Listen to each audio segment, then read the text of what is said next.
İşgalinden bu yana Doğu Türkistan halkına sistematik bir şekilde zulmeden, soykırım uygulayan Çin rejiminin direnen insanları yok etme ve sessiz kalanları sindirme şeklindeki acımasızca politikaları, Müslüman halkın bağımsızlık arzusu ve yılmaz ruhunu boyun eğdiremiyor.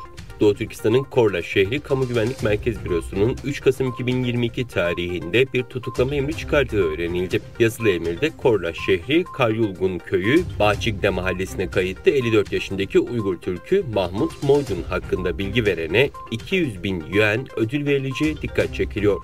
Tutuklama emrindeki bazı bulgular Mahmut Moydun'un hapisten veya toplama kampından kaçtığını gösteriyor. Ancak üzerinde mahkum üniformasıyla firar ettiği bilgisi dışında niçin içeri alındığı, kaç yıl hüküm giydiği, hangi zindanda tutulduğu, nasıl kaçtığı hakkında detay verilmiyor. 28 Ekim'de Kazakistan Bilim ve Yüksek Eğitim Bakanlığı, Ramazan Süleymanov Doğu Araştırmaları Enstitüsü, Orta Asya'nın entelektüel tarihi bağlamında Türk Uyanışı başlıklı uluslararası bir bilimsel pratik seminer düzenledi. Bu seminerin tanınmış tarihçi etnograf, tarih bilimleri doktoru Profesör Risalat Kerimova'nın doğumunun 70. yıl dönümüne adandığı bildiriliyor. Konferansa Kazakistan, Kırgızistan, Özbekistan, ABD ve Türkiye'den bilim insanlarının yanı sıra sosyal kuruluşların temsilcileri ve üniversite öğrencileri katıldı. Hint-Pasifik bölgesinde Çin'in nüfusunu dengeleme arayışını sürdüren Japon hükümeti, ABD'nin yanı sıra Avrupa ülkeleriyle işbirliğini arttırma arayışında. İngiliz Financial Times'ın haberine göre İngiltere ve Japonya güvenlik işbirliğini arttırmak için gelecek ay askeri savunma anlaşması imzalamaya hazırlanıyor. İki ülke arası karşılıklı erişim anlaşması müzakerelerinin Aralık ayında nihayete ermesi bekleniyor.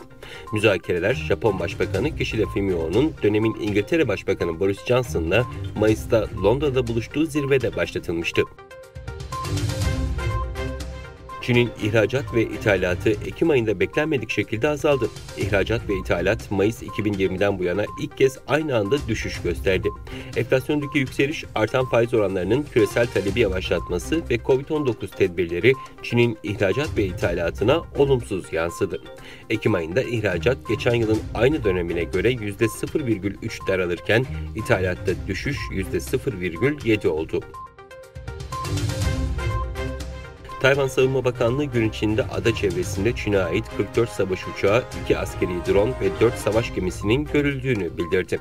Bakanlıktan yapılan açıklamaya göre ada çevresinde tespit edilen toplam 46 hava aracı ve 4 gemi, elektronik takip vasıtaları, devriye uçakları, gemiler ve yer füze sistemleriyle izlendi.